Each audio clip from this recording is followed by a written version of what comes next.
حضرت عباس اور حضرت عمر رضی اللہ تعالی عنہ کا آپس میں دوستانہ تھا.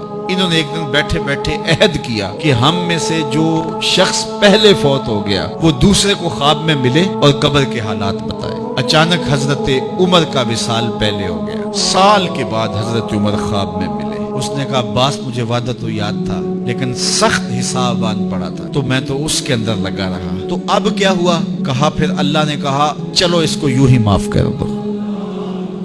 تو کہا چھٹ کے ابھی آ رہا ہوں. تو میں نے کہا وعدہ پورا کر دو. میں اور آپ ٹھیکیدار بن جاتے ہیں جنت کے. ہمارے پلے عمل ہے کیا؟ ہیں تو ریاکاری کے شکار ہیں ہمارے اعمال. رسول کریم نے ارشاد فرمایا جو میں دیکھتا ہوں وہ تم نہیں دیکھتے اور جو میں سنتا ہوں وہ تم نہیں سنتے.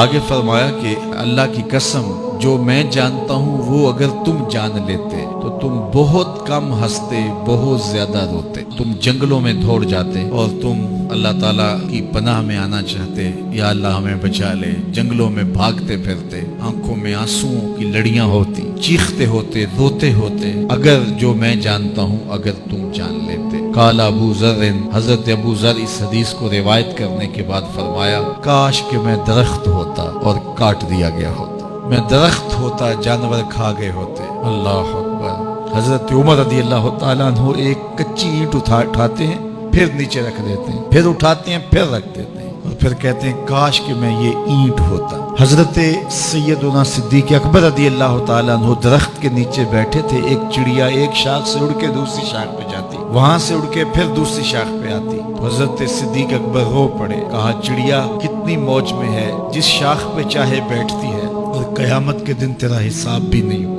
کہا پھنسے تو ہم ہیں. رسول کریم صلی اللہ علیہ وآلہ وسلم سے لوگوں نے کہا حضور آپ بوڑھے ہو گئے. حضور کی مبارک داڑھی میں سفید بال سر انور میں بھی سفید بال اگرچہ ان کی تعداد محدود تھی لیکن ظاہر ہوئے.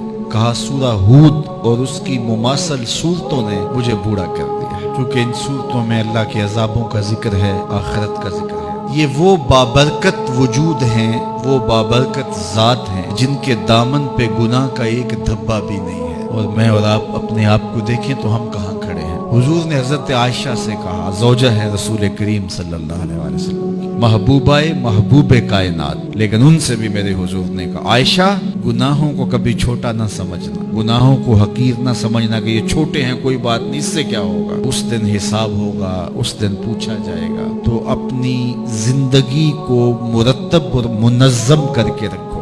ہم بہت سارے گناہ دائیں بائیں دیکھ کے کرتے ہیں. جب ہم معاشرے میں برائی پھیلی ہوئی دیکھتے ہیں تو ہم کہتے ہیں کہ دیکھو نا یہ سارے کر رہے ہیں تو میں ہی بہت متقی آ گیا ہوں جی. دائیں بائیں دیکھ کے گناہ کرتے ہیں. پھر ہم کہتے ہیں فلاں بخشا گیا تو ہم بھی بخشے جائیں گے. اچھا اگر وہ نہ بخشا گیا تو پھر جہنم میں جانا قبول ہے. تو دائیں بائیں دیکھ کر دلیر ہو جاتے ہیں. تو آئیے ہم اپنی آخرت کے لیے سوچیں اپنی زندگی کو اچھائی کی راہوں کا مسافر بنائیں.